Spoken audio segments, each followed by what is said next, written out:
Supreme court की तरफ से डंडा चलने का डर कहें या फिर अपनी गलती का एहसास या फिर व्यापारिक रणनीति, पतंजलि के भ्रामक विज्ञापन के मामले में सुप्रीम कोर्ट में 23 अप्रैल को सुनवाई हुई। उससे पहले ही बाबा रामदेव की तरफ से एक बड़ा कदम उठाया गया है। बाबा रामदेव सार्वजनिक तौर पर जनता से माफी मांगी है। पतंजलि की तरफ से एक बाबा रामदेव की संस्था पतंजलि आयुर्वेद ने एक सार्वजनिक माफीनामा जारी किया है, जिसको इंडियन एक्सप्रेस अखबार ने छापा गया है। जिसके मुताबिक बाबा रामदेव की संस्था पतंजलि आयुर्वेद माफीनामा में लिखा है कि पतंजलि आयुर्वेद माननीय सुप्रीम कोर्ट की गरिमा का पूरा सम्मान करता है। हमारे अधिवक्ताओं के जरिए शीर्ष अदालत में बयान देने के बाद भी विज्ञापन प्रकाशित करने और प्रेस कॉन्फ्रेंस आयोजित करने की गलती के लिए हम ईमानदारी से माफी मांगते हैं। हम इस बात की प्रतिबद्धता जताते हैं कि भविष्य में ऐसी गलती दोबारा नहीं होगी। हम आपको आश्वस्त करते हैं कि हम संविधान और माननीय सुप्रीम कोर्ट की गरिमा को बनाए रखने के लिए प्रतिबद्ध रहेंगे। गौरतलब है कि बाबा रामदेव की संस्था पतंजलि के इस मामले में सुप्रीम कोर्ट से 2 बार उन्हें फटकार लग चुकी है। अब इस केस में अगली सुनवाई 23 अप्रैल को है। उससे ठीक एक दिन पहले बाबा रामदेव की संस्था की तरफ से ये माफीनामा जारी करना भले ही किसी कूटनीति या रणनीति का हिस्सा हो, लेकिन हो सकता है कि आज सुप्रीम कोर्ट में भी इस सार्वजनिक माफीनामे को एक हथियार के रूप में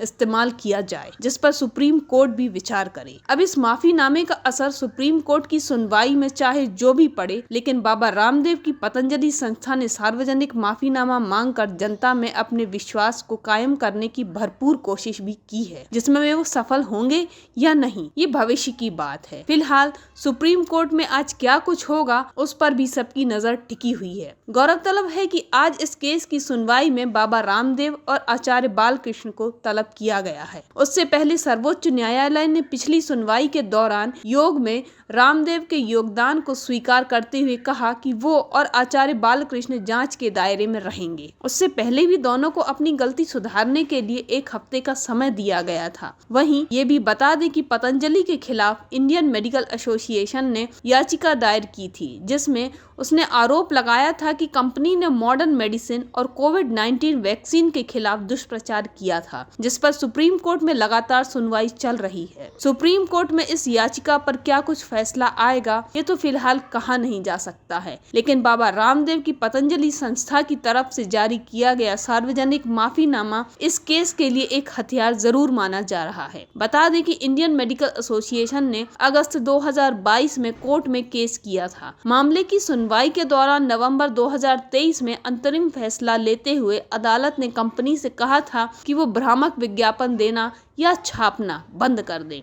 बता दें कि इंडियन मेडिकल एसोसिएशन ने अगस्त 2022 में कोर्ट में केस किया था। मामले की सुनवाई के दौरान नवंबर 2023 में अंतरिम फैसला लेते हुए अदालत ने कंपनी से कहा था कि वो भ्रामक विज्ञापन देना या छापना बंद कर दें। ये भी कहा गया था कि वे बाकी दवाओं के असरदार होने या मेडिकल सिस्टम पर भी हल्के फुल्के बयान देना रोक दे, ताकि लोग अपनी जरूरत के मुताबिक इलाज तय कर सके, न कि किसी के असर में आकर। 21 नवंबर 2022 को ये आदेश आया, लेकिन पतंजलि के विज्ञापनों पर रोक नहीं लगी। यहाँ तक कि आदेशों के एक दिन बाद ही योग गुरु बाबा रामदेव ने एक प्रेस कॉन्फ्रेंस की, जिसमें उन्होंने डायबिटीज और अस्थमा को ठीक करने का दावा किया। इतना ही नहीं, इसके बाद दिसंबर 2023 में कंपनी का एक और विज्ञापन आया, जिसमें बाबा रामदेव और बालकृष्ण की तस्वीरें भी छपी हुई थी। अगर आपको हमारी ये रिपोर्ट पसंद आई हो तो हमारे चैनल कालखंड को लाइक और सब्सक्राइब करना ना भूलें, क्योंकि हम उठाते हैं आपके हक की आवाज पुख्ता सबूतों के साथ। जय हिंद, जय भारत।